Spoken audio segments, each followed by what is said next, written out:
शरीर का नाम ओम प्रकाश भाई। मैं गोरखपुर उत्तर प्रदेश का रहने वाला हूं। उत्तर प्रदेश के पूर्वांचल एरिया में, मीन्स ईस्टर्न साइड में, वो उसके थोड़ी दूर बाद हमारे बिहार शुरू हो जाता है। वहीं से मैं बिलोंग करता हूं, गोरखपुर वहीं है। बाबा गोरखनाथ की मंदिर है, वहां का ही योगी आदित्यनाथ बुलडोजर बाबा उत्तर प्रदेश का मुख्यमंत्री है। उसका नाम काफी सब लोग जानते होंगे, वो बड़ा फेमस है। और मैं ज्ञान में आया 98 जनवरी में। तब से मैं लगातार ज्ञान में चल रहा हूं। मैं रेलवे में एक कर्मचारी था, छोटा मोटा, और फिर वहां से रिटायर हो गया 2011 में। अब मेरी उम्र 74 साल है। मैं बाबा के साधना में वजह से मेरा स्वास्थ्य ठीक है, तो मुझे निरंतर इस बात का प्रयास रहता था कि मैं अपने स्वास्थ्य को नेचुरल कैसे बनाऊं, ऐसा कैसे बनाऊं कि जो ऑटोमेटिकली, कोई गाड़ी चलती है तो ऑटोमेटिकली उसके गियर चेंज होते रहते हैं। जैसे गियरलेस गाड़ी आजकल आ गई है, स्कूटर, टू व्हीलर्स, तो ऐसे कैसे बनाऊं कि ऑटोमेटिकली अपने आप जिस स्पीड पे चलना चाहे वो गियर अपने आप लग जाए, हमें लगाना एफर्ट न ज्यादा करना पड़े। इसके लिए हम काफी दिनों से प्रयत्नरत थे। आप लोग हिंदी समझ रहे हैं ना? अच्छा, तो इसके लिए हम पहले से लगे हुए थे। ऐसे बहुत सी किताबें पढ़े, बहुत से लेक्चर सुने। एक दिन ऐसे ही, आज के 6 महीना लगभग पहले, एनडीएस का एक लेक्चर सुना यूट्यूब पर, और वो जिग्नेश भाई बोल रहे थे। जिग्नेश भाई को मैं मिला भी नहीं था, जानता भी नहीं था, नाम भी नहीं सुना था। तो मैं ऐसे देखा तो सोचा यार ये तो है आदमी, ठीक बात बोल रहा है, लेकिन दुनिया में फ्रॉड बहुत है।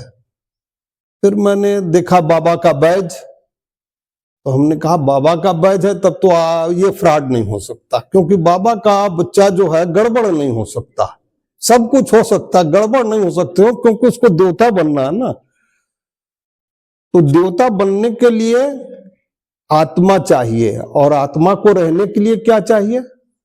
शरीर चाहिए। तो इस शरीर को यदि हम ठीक करेंगे या ठीक रखें, तो आत्मा पुरुषार्थ करके एक समय आएगा, ए डे विल कम कहने जा रहे थे, एक समय आएगा कि वो आत्मा अपने उच्च अवस्था पे पहुंच जाएगी। बाबा हमारा बार बार मुरली में कहता है, पद टॉप क्लास से लेके बॉटम क्लास तक है।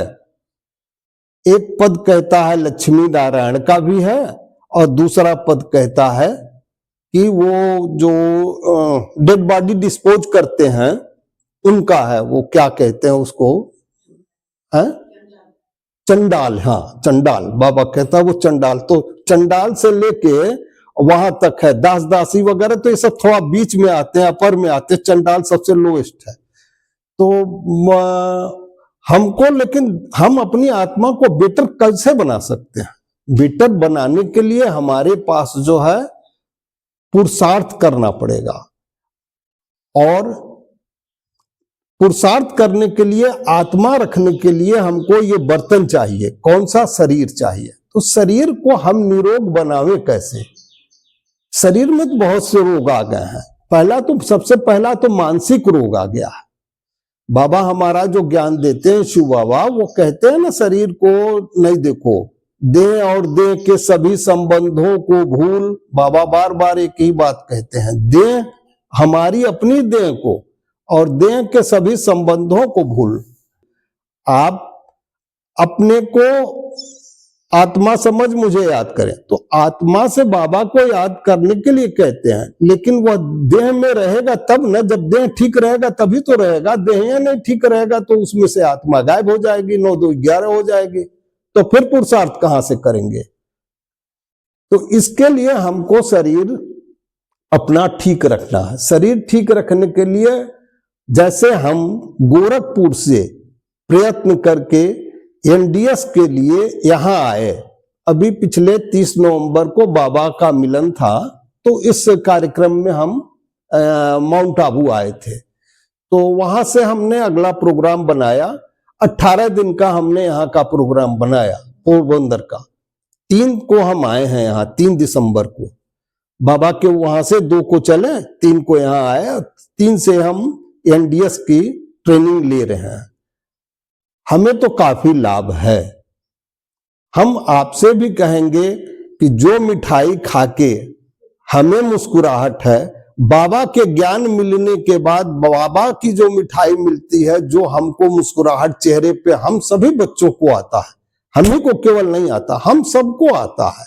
ऐसा कोई नहीं है बाबा का बच्चा हो और उसके चेहरे पे मुस्कुराहट न हो। बाकी सारी दुनिया परेशान है, तो बाबा के बच्चे नहीं परेशान होते हैं, उसी वातावरण में रहते हैं। तो जो आप चाहते हैं कि अच्छा और बने, तो हम यही कहेंगे कि एनडीएस सिस्टम को फॉलो करिए, जिससे शरीर स्वस्थ रहे, ठीक रहे और आपके चेहरे पे बाबा का जो दिया हुआ मुस्कुराहट है वो कायम हो, एलांगेट हो, मतलब और लंबे समय तक वो जो है चले।